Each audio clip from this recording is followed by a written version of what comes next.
Hey guys, Steve Taylor here again. Today I'm going to talk about another repair job. This time we're going to go through what I do to repair eyes on my rod.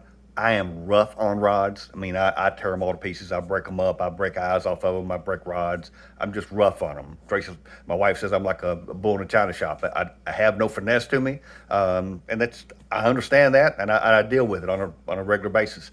But I had one repaired one time and went and watched the guy do the repair work. And I thought, well, hell, this is easy. Anybody can do this. I mean, they get $10 a pop to put a new eye on there, and it takes you about 3 minutes to do it if you just understand how it's done. So I started doing it myself. Let me show you what I go through. I've got two of them set up here. One of them I've just glued the eye on. The other one I've already wrapped. Let me show you what I'm doing.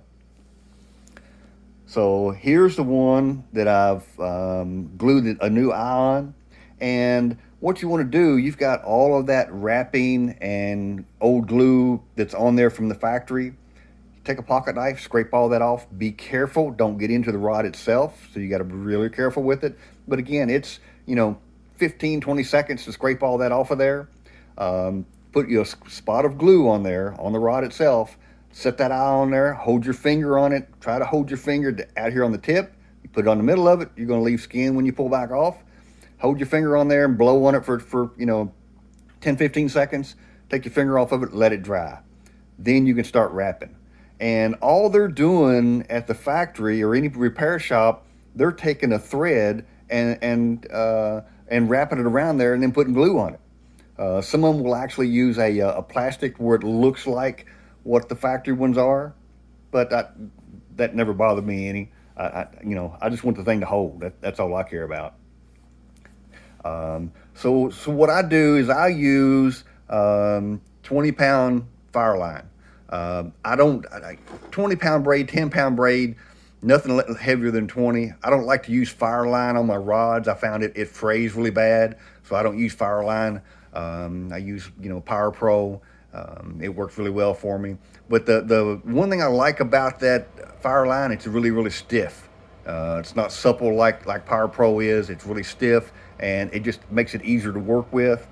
So what you'll do is you can see the short line there. So you take and wrap that around the end of the eye or the base of the eye and run it back up through there, and then just start rolling this reel of this rod. And I have made up a bracket that I have in my fishing shop. I'm doing these in my basement because I'm lazy. So, but if you, all you need to do is something to cradle that rod. And I'm using a reel, and I'm using a pool table, and I'm using a couple spools of line there to keep it from rolling, so that you can just sit there and turn that rod as you wrap the line around there. Get that line as tight as you can get it. Wrap 3 or 4 wraps. Take your fingernail, pull those wraps together, and then once you get it all the way out past the end of that foot, like I've got it there, just coat that whole thing with super glue, clip the ends of it off, forget it. That thing, I've got rods that have had that repair on there for 10 years, and it'll hold forever.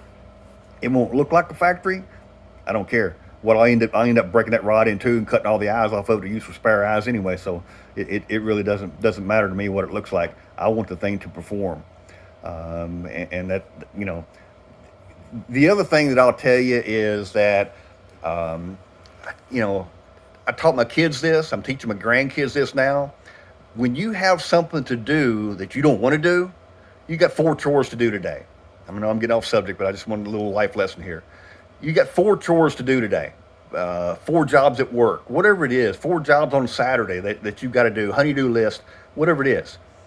Do the work, the one that you hate doing the most. I don't like doing rod repairs. It's tedious, and I'm not a tedious type of guy, so I don't like doing them. So I'll do those rod repairs first, and then do something I like. So when I get through shooting this video, I'm going to watch a video because these things stress me out. But do something, do your hardest thing first, and then reward yourself. Do something that you really like to do. You got a pond close by, you got a lake close by, you want to go out and cast a little bit, do that nasty job first, the one you hate to do, then go do one that rebuilds that emotional bucket that you just took out of. And that's what I've learned over the years, that if I do something I really don't like to do, I do the hardest one first, Then I'll go reward myself. I've got a lake right here by the house. I'll go down there and fish for 20 minutes and then go back up and split wood or whatever it is I've got to do that day, till the garden, trim the grass, whatever it is. Then I'll do those, and I'll do them in sequence, where by the end of the day, I'm doing the easy stuff I don't care whether I do it or not. It's really easy to do. Reward yourself, do the tough stuff first. It'll make you a better person. See you next time, folks. Steve Taylor signing off.